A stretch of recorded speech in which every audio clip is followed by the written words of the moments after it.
afternoon, everyone, and welcome to Stock Market Today. It's Ali, Coram, and Shreve here with a look at the action in today's session, Monday, August 14th, where it was a notable day for the Nasdaq Composite and some nice strength into the close. Yeah, definitely. Final 10 minutes of trading. Nice little pop in the Nasdaq. Ends with a gain of about 1%.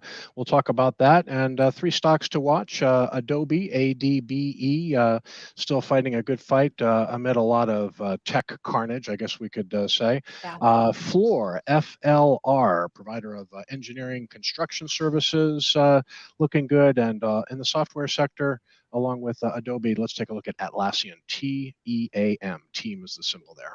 Let's do it. But first, a look at those major indexes. As you mentioned, Ken, a strong day for the Nasdaq, up 1.05% by session's close. We had the S&P 500 up 0.6% today.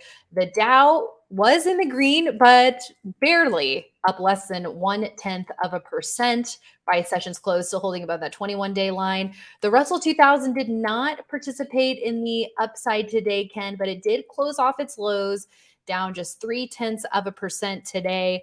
But the story here today is the Nasdaq getting right back at that 50-day line.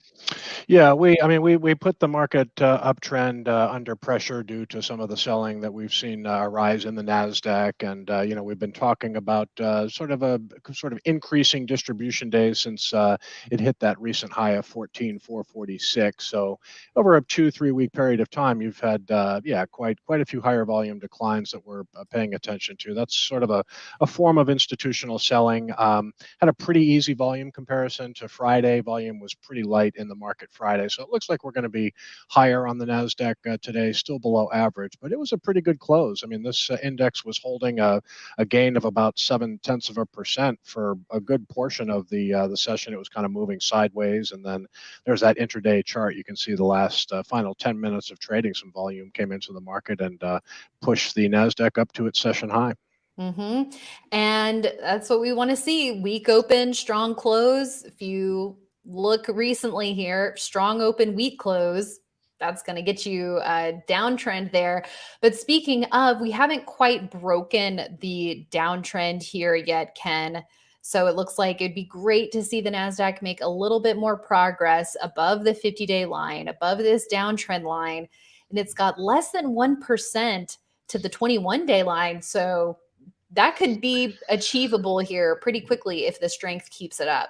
It could be, definitely, but we need to make note of the fact that there are still some, some levels that the Nasdaq needs to get through here. I mean, we had this big percentage gain today, a nice close near highs, and you can see the Nasdaq pretty much closed right at the 50-day moving average, maybe just a hair above it. Now it's still below those short-term moving averages and that round number of 14,000. All of these are important levels. Now, if we see volume come into the Nasdaq and we see just a run through those price levels with conviction, and we see volume behind the move, that would likely be something that would cause us to reassess the market and maybe put it back on a confirmed uptrend. But to me, the Nasdaq still has to prove itself. We have seen a lot of damage, talking about the Magnificent Seven stocks like Microsoft and Apple that have fallen below their 50-day moving averages.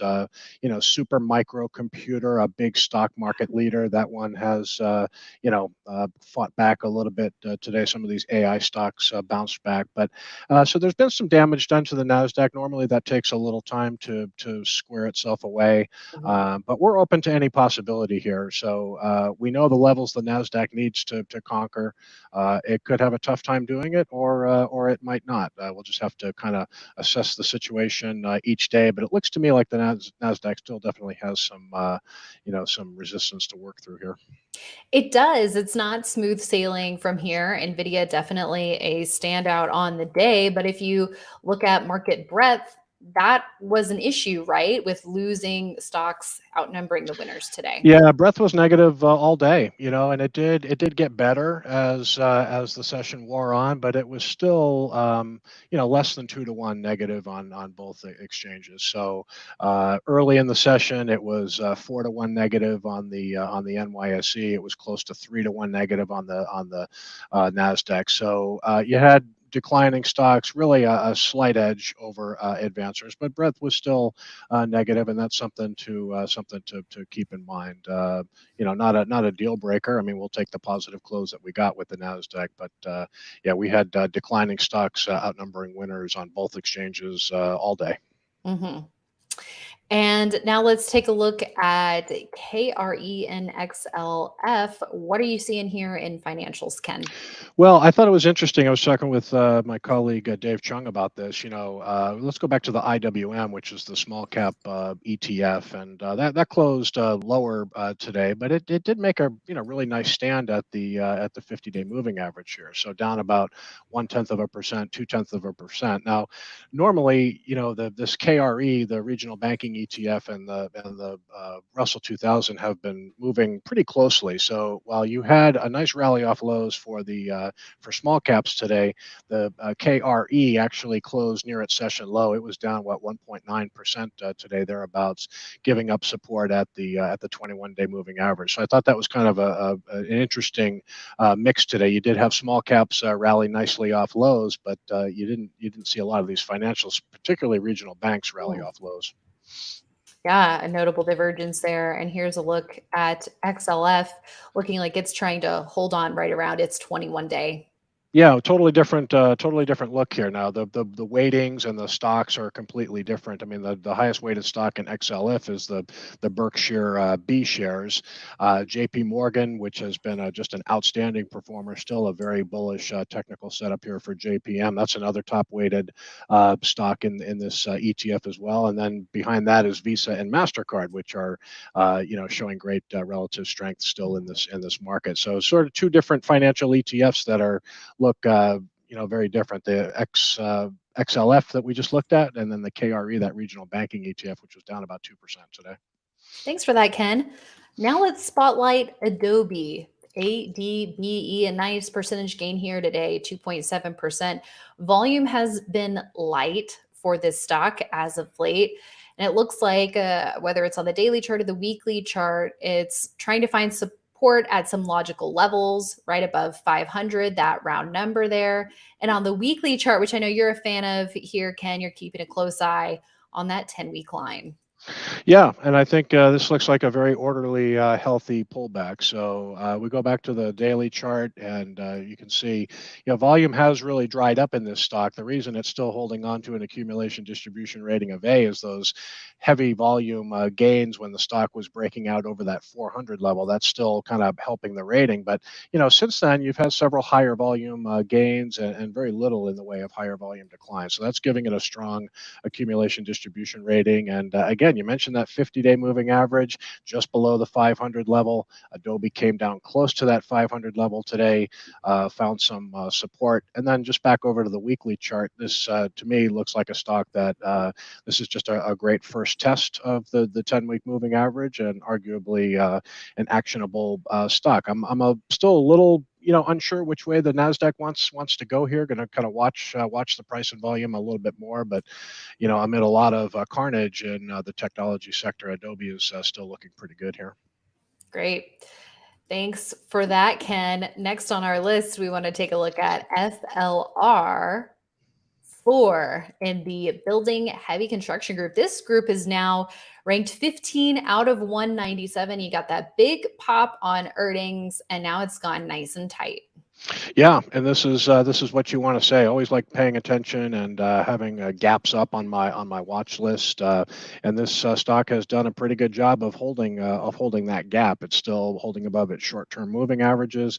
Swing over to the weekly chart here, and you can see it's actually starting to have the look of a cup with handle base. So you had that big weekly gain a couple of weeks ago, and then just kind of falling.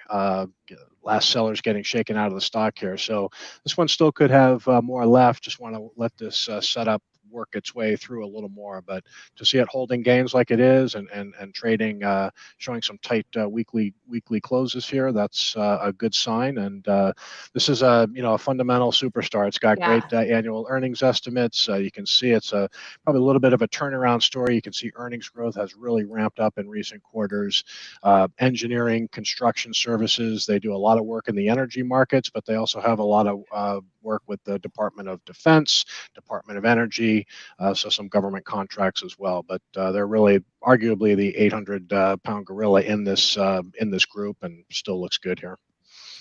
So in terms of entering this stock, would you wait for it to clear this handle high from that week of 8.4 there, or is there perhaps a slightly earlier entry one could look at? I would myself. I would Mhm. just look at this as sort of a handle forming now, so it's sort of digesting the gains after that gap up in price. Maybe if it moves above last week's high there, that is sort of sitting there, that could give you an early entry. But I'm just kind of waiting. I'm expecting volume to dry up a little bit more here, and then if volume starts to pick up the pace and it really starts moving, say up 1, 2, 3%, we could have another breakout here pretty quickly. So far so good with the setup. It just needs a little more time, I think. Great. And now a look at team. This is Atlassian in the group ranked 17 out of 197. It keeps bumping its head up against this 200 level, it looks like, Ken. Yeah, it's kind of a similar setup to Fluor, not exactly, but again, a stock that gapped up on earnings, and it's holding above its short-term support level. So they're very similar technical setups, different industry groups, of course, but both Fluor and Atlassian are holding gains well here. And again, there's a lot of damage in the tech sector. There's like I said, a lot of stocks that have broken through support levels.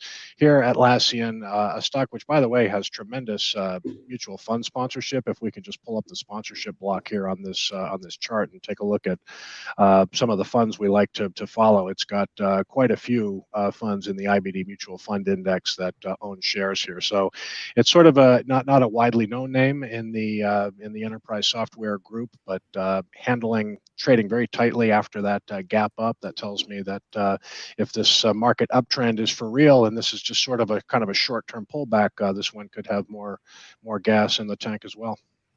So are you viewing this as a high handle here, or does it need more time to form a full-on base? Yeah, kind of similar to Fluor here. I would really, wait for it to, get above that 200 level, and maybe even that high from the gap up, just so it can fully break through resistance. So both of these, Fluor and Atlassian, are on the watch list right now, and again, I'll just watch for renewed signs of accumulation in each of these stocks. You can see volume was light today, but higher than Friday. So if you start to see heavy volume come in and some meaningful price gains, that could make the stock actionable.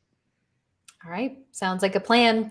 Thanks to everyone so much for tuning in. We will be back with more tomorrow morning on IBD Live, and we hope you join us, investors.com/IBD Live, for all those details. We'll see you then, and we'll also see you right back here tomorrow at the close.